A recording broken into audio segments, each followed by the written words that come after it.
How you doing? This is the terminology of the sus, add, and open string chords. I want to just talk to you a little bit about what that means. We're going to start in the key of C. And if you hold your C chord here, no big deal, right?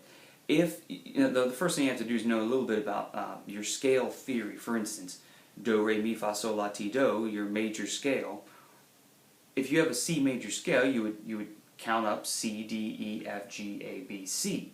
Do, re, mi, fa, sol, la, ti, do. Right up the scale. You would number each one of those like this. C would be 1, D is 2, E is 3, F is 4, G is 5, and so forth. 5, 6, 7, 8. You can certainly go on. 9, 10, 11, 12, 13, and we are going to do that. Once you do that, you have your key, your C chord, you number them. Okay, now, if it says C sus 2, for instance, well, what would be the second note in the C scale? C, D. Okay, so C sus 2 would mean you take the second note and you've got to superimpose it in there with the C chord. So the easiest way to do that is just lift up that finger. And now you've got a C chord with the D stuck in there. Now, you can say, Doug, why didn't I play the D right there? Well, technically you could have. But if you wanted to be really specific about it, that would be the 9. 1, 2, 3, 4, 5, 6, 7, 8, 9. Because the 2 and the 9 are the same note. Therefore, C sus 2 and C add 9. I'm sorry. There it is. It's the same note. That one actually sounds a little bit better. Really common to use that one versus that one. But it depends on the situation. So for instance, C add 9 or C sus 2, back to C. Another one that we could say would be C sus 4. Okay, what's the fourth note above C? C, D, E, F. Okay, C, D, E, F. There's your F. So if I hold a C chord and I sus, which means suspend, you're going to suspend that 4 in there. You're going to basically, when you're doing this, you're taking the place of the third, which is the E there. And it kind of really wants to resolve to back to the E, Like in church, they do those little resolutions at the end there, but when you sus that 4, so C sus 4, there you go. Let's do the same thing with the D chord. Here's your D chord.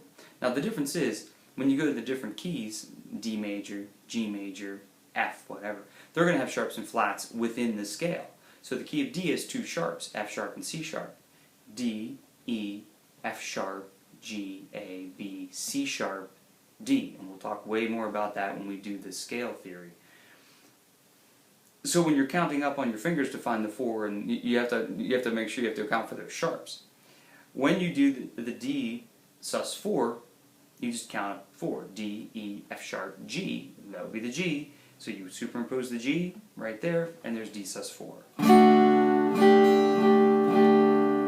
Okay? Add 2, D, E would be the second note in the D scale. There's an E right there. So we just simply lift that up. Now you're going to say, well, there's no F sharp anymore. Yeah. So sometimes when you do the add 2 to the sus 4, it takes the place of the third. And that's okay. If you wanted to get them all in there, you could do... See, now I've got the D and the A and the D... I'm sorry, the E and the F sharp. There they are. But right now we're sticking with these little bit easier shapes. If you want to go further then, for instance, like we talked about the 9, you can also do the 11, which is the same as the 4, but now it kind of goes up the neck a little bit, and you're going to have to use some different shapes. For instance, later on when we did that collective soul example, they talked about B minor 7 add 11. Well, B minor is this chord. Minor 7, you expose the 7th, which is right there. You lift up that. So there's your... Now, the 11 above a B, we have to count. I'm not going to use the sharps right now, but B, C, D, E, F, G, A, B, C, D, E. All the way up to E. So I knew what it was, I just wanted to show you I could count on my fingers. So now I've got to find an E. Well, I can use that open E right there.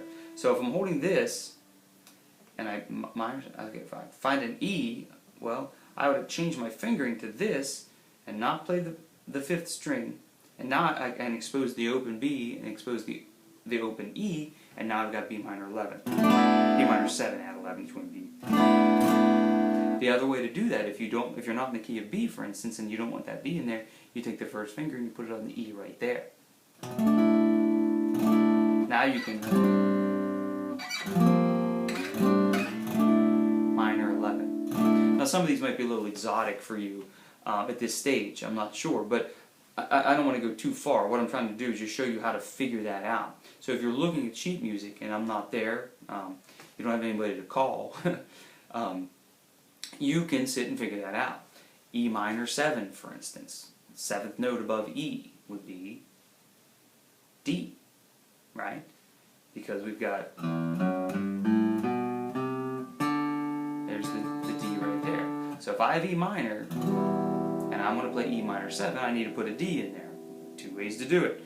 I could release this and expose the open D, or I could leave it there and put the D right there. Now, it's common to put the D down and the G up there, which is part of the E minor chord, and then I could hold this here or that, or just leave that open and have another D. So now I've got two Ds. And in that example for the Oasis, there's your E minor 7. Listen how nice that sounds. And when you go to the G chord, all you gotta do is put the G down underneath. Okay, so there's different ways of thinking about this. Another thing I wanted to talk about was slash chords. If you look at the last example, it says in the style of Tom Petty, it's under letter G there. You'll see a chord called D slash F sharp. You're going to see this a lot, these slash chords, especially that one for guitar.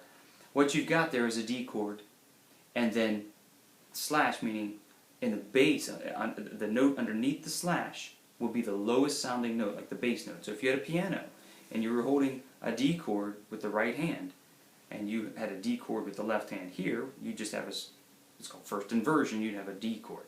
A big deal. If you took that bass note and changed it to another chord tone, like an F sharp, or even another note that's not a chord tone, you can have D and then slash whatever the bass note is over here. It's easy on the piano to see that because you've got this slash and the bass note's over here. On guitar, we have to do it all with one hand. So D slash F sharp in the bass. Well, if you were Jimi Hendrix, you could go like this and just hold it with your thumb, There's your F sharp bass note over D. It's kind of a handful, depends on how big your hand is. I don't play like that. What I do is I just take my shape and I just change it. I put the first finger on the F sharp, second finger on the A, little finger on the D, no open A, even though it's part of the chord. It just sounds a little too muddy on the bottom end there. Open D, and then an A and a D, no high string. And we went.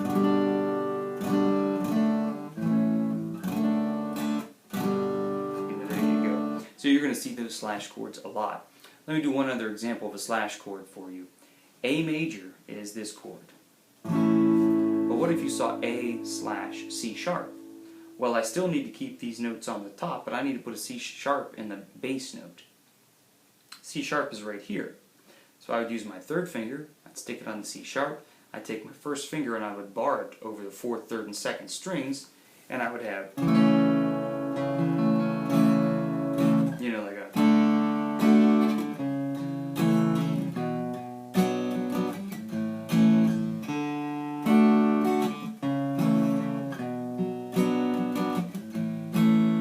walk down effect there where you... Okay, so sus, add, open string chords, and slash chords is kind of like definitions and terminology. So I hope that's helpful, And again, we're going to play lots of songs now, if you keep looking through here in the videos, that shows you how to use these in real song situations. And we're going to keep going forward. Alright, thanks. I hope that's helpful. We'll see you again.